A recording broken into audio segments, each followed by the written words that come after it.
नमस्कार मित्रों, मैं मनोज कुमार प्रभाकर अपने इस यूट्यूब चैनल गुरु मैट वाणी पर आप सभी का हार्दिक अभिनंदन करता हूं, स्वागत करता हूं और आप सभी का आभार व्यक्त करता हूं। आपके कमेंट्स, आपके लाइक्स, आपके सुझाव हमारे पास बराबर पहुंच रहे हैं। मित्रों, हमारे एक वीडियो जो कि S1 मटेरिया मेडिका से रिलेटेड था, उस पर एक मित्र उमेश ठाकुर जी ने कहा है कि सर डाइल्यूशन का प्रयोग नहीं होता है, डाइल्यूशन के बारे में बताकर आप इसे होम्योपैथिक से न जोड़ें। तो मैं आपको एक बताना चाहता हूँ कि अगर आप मैटी जी की किताबें अगर आपने पढ़ी होंगी, या डॉक्टर गेजियल गिल्डन की मटेरिया मेडिका, या थीडर क्रॉस की जो फिलॉसफी जो किताबें हैं, या डॉक्टर एन.एल. सिन्हा जो हमारे इलेक्ट्रो होम्योपैथी के पहले किताब के जो है सो राइटर रहे हैं, तो अगर आप उनकी किताब पढ़ें, डॉक्टर C.D. मिश्रा की किताब पढ़ें, या डॉक्टर मजहर हुसैन जैसे राइटर की किताब पढ़ें, तो आपको सभी की किताबों में डाइल्यूशन के विषय में जानकारी मिलेगी कि डाइल्यूशन का प्रयोग कैसे, कहाँ और कब करना चाहिए। मित्र, आप मेरी बात का बुरा नहीं मानेंगे। जिस किसी भी चिकित्सक ने आपको ये बताया है कि इलेक्ट्रोहोम्योपैथी में डाइल्यूशन नहीं होता, वह ज़रूर किसी फार्मेसी कंपनी का वो मालिक है, और वो व्यक्ति अपने औषधियों के प्रभाव को, अपने पेटेंट को आपसे यूज़ कराने के लिए आपको इस तरह की बात वो समझा रहा है। तो मित्र, आप इलेक्ट्रोपैथी की जो वास्तविक किताबें, मूल किताबें, उन किताबों को पढ़ें और अपने ज्ञान को सही करें। मित्रों, आज का विषय मेरा डायबिटीज़ पर है। मित्र, डायबिटीज मूल रूप से डाई, बीटा और IS यानी कि दो बीटा सेल, जब IS का मतलब इल सिंड्रोम जिसको कह सकते हैं, कि दो बीटा सेल जब आपके बीमार पड़ जाते हैं, जो आपके शरीर में मस्तिष्क में पिट्यूटरी ग्लैंड के अंदर जो बीटा सेल होता है, और जो आपके बॉडी में जो पैंक्रियाज में जो बीटा सेल है, उसका जब सेक्रेशन जब गड़बड़ हो जाता है, तो आपके शरीर का जो मेटाबॉलिक सिस्टम है वो पूर्णतः डिजॉर्डर हो जाता है। मित्रों, इसी मेटाबॉलिक डिजॉर्डर वाले रोग को डायबिटीज़ कहते हैं। ये मूल रूप से दो प्रकार का होता है, यानी कि टाइप 1 और टाइप 2। एक वह जो इंसुलिन नहीं लेते हैं, और एक वो जो इंसुलिन लेते हैं। मित्रों, यह किडनी को पूर्ण रूप से प्रभावित करने वाली रोग है।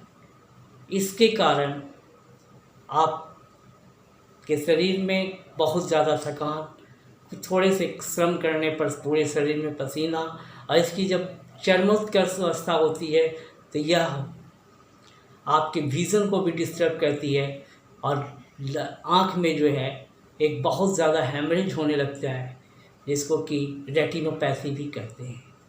यह क्रॉनिक होने पर आपके बॉडी के इम्यून सिस्टम को इतना ज़्यादा डिस्टर्ब कर देती है कि आपका शरीर स्वतः ऑटो इम्यून की तरफ जाने लगता है। नतीजा कि कोई भी संक्रमण आपको एक वर्ष में बार बार आपको आक्रमण करता है, या कहिए तो ये कि आपके जो शरीर की रोग की जो प्रतिरोधक क्षमता है, वह स्वयं से आपके शरीर पर आक्रमण करके आपको बीमार करते रहती है, और आप वर्षों बीमार क्रमशः चलते रहते हैं। मित्रों, ज़्यादातर जो डायबिटीज़ में जो मौतें होती हैं, उसके पीछे मूल जो वजह होते हैं वह डायबिटीज होता है। ये ड्रग रिएक्शन के कारण भी हो सकता है। कभी कभी जब आप पेन किलर की मेडिसिन खाते हैं, गैस की मेडिसिन खाते हैं, या डायरिया बराबर रहने पर उसकी मेडिसिन जब खाते हैं, तो ये कॉन्स्टिपेशन जब अवरुद्धता जब कॉन्स्टिपेशन होने लगता है, या आप पेशाब को रोक लेते हैं, तो उसके कारण वैसे ब्लड में जो यूरिया की मात्रा, जब मतलब कि किडनी में जब यूरिया की मात्रा बढ़ने लगती है, इसके कारण भी ये प्रॉब्लम शुगर में आपको लॉन्ग टर्म जो है सो वो कन्वर्ट हो जाता है। इसलिए मित्रों, जहाँ पर लोग बीटा पैंक्रियाज की गड़बड़ी होने से, पैंक्रियाटाइटिस या पैंक्रियोमेगाली जैसे रोग के होने पर डायबिटीज़ की बात करते हैं, ड्रग रिएक्शन के होने पर डायबिटीज़ की बात करते हैं, वहीं मैं इस बीमारी में इलेक्ट्रोलाइट के डिसऑर्डर होने की भी बात करता हूँ। जो आपके शरीर में पाए जाने वाले जो 3 मूल इलेक्ट्रोलाइट्स हैं, सोडियम, पोटासियम और मैग्नीशियम, इनकी अनबैलेंस होने से ये बीमारी जो है सो जिस बीमारी जो है सो आपको हो सकता है। यानी कि यूँ समझ लीजिए कि इसके डिस्टर्ब होने से ये बीमारी हो जाए, या इस बीमारी के होने से यह जो आपके बॉडी का जो इलेक्ट्रोलाइट है वो पूर्णतः प्रभावित हो जाए। क्योंकि ऐसा मैं इसलिए कह रहा हूँ मित्रों कि इलेक्ट्रोहोम्योपैथी में जब हम किसी रोग के बारे में चर्चा करते हैं तो हम कहते हैं कि हम इलेक्ट्रोहोम्योपैथी में रस और रक्त को शुद्ध करके रोग को ठीक करते हैं। तो जब रस और रक्त को शुद्ध करने की बात आएगी तो इलेक्ट्रोलाइट आपका लिम्फेटिक सिस्टम है जो पूर्णतः डिसऑर्डर हो गया।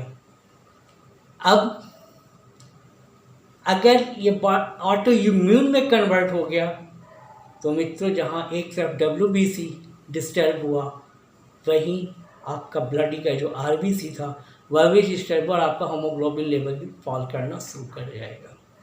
तो मित्रों ये थी डायबिटीज़ के बारे में लिम्फ और ब्लड की एक छोटी सी झलक।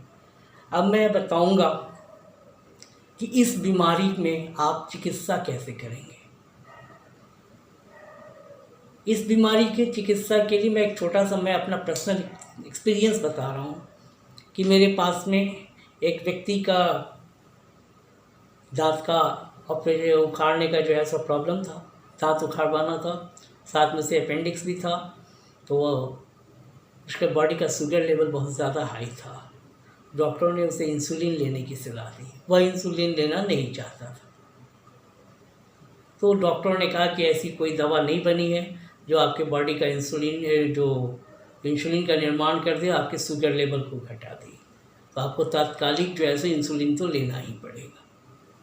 तो उनके घर के जो लोग थे उनमें से एक व्यक्ति मुझे जानता था और वो मेरे पास में बोला कि मेरे दादाजी को ये प्रॉब्लम है, उनकी उम्र करीब 70-80 साल है, अगर आप शुगर को कंट्रोल कर सकते हैं तो बताइए। तो मैंने कहा हो जाएगा। बोले ठीक है। तो मैं दादाजी को लेकर आता। मैं बोला कि आप उनका सिर्फ रिपोर्ट लेके, चूँकि वो दर्द से परेशान होंगे तो नहीं, आप अगर बुजुर्ग आदमी नहीं आना चाहते हैं तो कोई बात नहीं, सिर्फ रिपोर्ट लेके चले। वो तो अपने दादाजी को लेकर के चले गए। मैंने उन्हें F2C6 RE का एक कॉम्बिनेशन बना करके दिया और दूसरा कॉम्बिनेशन A3F1 वर्बन बेनवन और WB का कॉम्बिनेशन दिया। ये दोनों मैंने D1 से कंपोज करके दिया था, तो D2 में दिया और उसकी 10-10 बूंद जो है सो एक कप पानी में, आधे कप पानी में, दोनों में से मैंने उन्हें तत्काल अपने क्लिनिक में दिया। जो उनकी दर्द थी वो इमीडिएट स्टॉप हो गई और वो बात करने लगे। फिर मैंने उनको जो अपेंडिक्स का जो प्रॉब्लम था उसके लिए भी मैंने उनको S10 C10 WE F2 A2 आदि मेडिसिन दिए जो अपेंडिक्स में लगाने के लिए था। तो मित्रों ये दवा मैंने उन्हें दे करके कहा कि आप इसे, अभी तो आपका दर्द कम हो गया है, आप ऐसा करिए कि इसको जो है सो 2-2 घंटे पर, जो इसमें WB का जो कॉम्बिनेशन था और जो RE का जो कॉम्बिनेशन का जो एक मेडिसिन था उसको मैंने कहा कि दिन में 3-4 बार लीजिए, आपका शुगर लेवल कंट्रोल हो जाएगा। मित्रों 24 घंटे के बाद मैंने उनका शुगर का रिपोर्ट लिया कि मैं सोचा उसको और हाई करना होगा या कम करना होगा या पेशेंट को एग्रीवेट कर गया होगा, क्या कंडीशन हुआ है मैं ये देखना चाहा। मित्रों इसका रिजल्ट ये आया कि उनका शुगर जो फास्टिंग था वो 200 आ गया और जो 500 से 200 आ गया। तो मैंने कहा कि मैं ये दवा को जो है सो कंटिन्यू करिए। उसके नेक्स्ट डे मैंने फिर से उनका फास्टिंग चेक किया तो पता चला कि 110 के आसपास में है। मैंने तीसरे दिन उनका फिर से देखा तो करीब 82-85 के इन बिटवीन में था। तो मित्रों इलेक्ट्रोहोम्योपैथी की दवाइयों से बहुत तेज़ प्रभाव मिलता है। अब यहाँ पर मैं एक चीज़ बताना चाहूँगा मित्रों कि ऑटो इम्यून और रेटिनोपैथी में क्या करना चाहिए। मित्रों, रेटिनोपैथी में भी मैग्नीशियम की कमी होती है। मैग्नीशियम की कमी के कारण आपके आँखों में जो ब्लड का जो हैमरेज है वो बहुत तेज़ी से होने लगता है। तो यहाँ पर मित्रों A3F1 एस्प्रियल के साथ WE और B का प्रयोग अवश्य करना चाहिए, चाहे वो आई ड्रॉप में हो या आपके ओरल में हो। मेरे पास में एक मैरिना ड्रॉप है, उसका भी आप प्रयोग कर सकते हैं, जो कि मैरिना जो कि एक ओरल ड्रॉप है। इसको अगर आप यूज़ करते हैं तो इससे भी विजन भी बढ़ता है और रेटिनोपैथी में भी आपको इससे बहुत अच्छी सफलता मिलती है। अब इसके साथ साथ जो मैंने आपको शुरुआत में मेडिसिन बताई, तो उसमें आप नीरो ड्रॉप और जेनेटल ड्रॉप को आप यूज़ कर सकते हैं, जो कि काफ़ी असरदार है डायबिटीज़ के लिए। इसके अलावा भी एक मेरी औषधि है, इसका नाम डायबिटिक क्योर है। इसका भी आप प्रयोग कर सकते हैं, जो कि आपको बहुत तेज़ी से शुगर को कम करेगा। और मित्रों, आज मैं आपको एक बहुत अच्छी खुशखबरी देने जा रहा हूँ कि मैं बहुत शीघ्र गुरु मैटी वेब एकेडमी का शुरुआत कर रहा हूँ, जिसमें आपको गूगल स्कूल या स्काइप के माध्यम से आपको ऑनलाइन 2 घंटे इलेक्ट्रो होम्योपैथी के विषय में बताया जाएगा, जिसमें practice of medicine, materia Medica, anatomy, physiology, pharmacy, medical juris, practice है सोशल एंड प्रिवेंटिव मेडिसिन, सारे विषय होंगे। सारे विषय कैसे आपको जिसकी जितनी ज़रूरत है एक प्रैक्टिस के लाइफ में, आपको सारी बातें बताई जाएगी। तो मित्रों, आज के लिए बस इतना ही। अगर आपको हमारा वीडियो अच्छा लगा तो हमारे वीडियो को लाइक करें। अगर आप पहली बार देख रहे हैं तो हमारे चैनल को सब्सक्राइब करें, बेल का आइकन भी दबा दें। तो आज के लिए बस इतना ही। जय हिंद, जय भारत, जय मैथिली।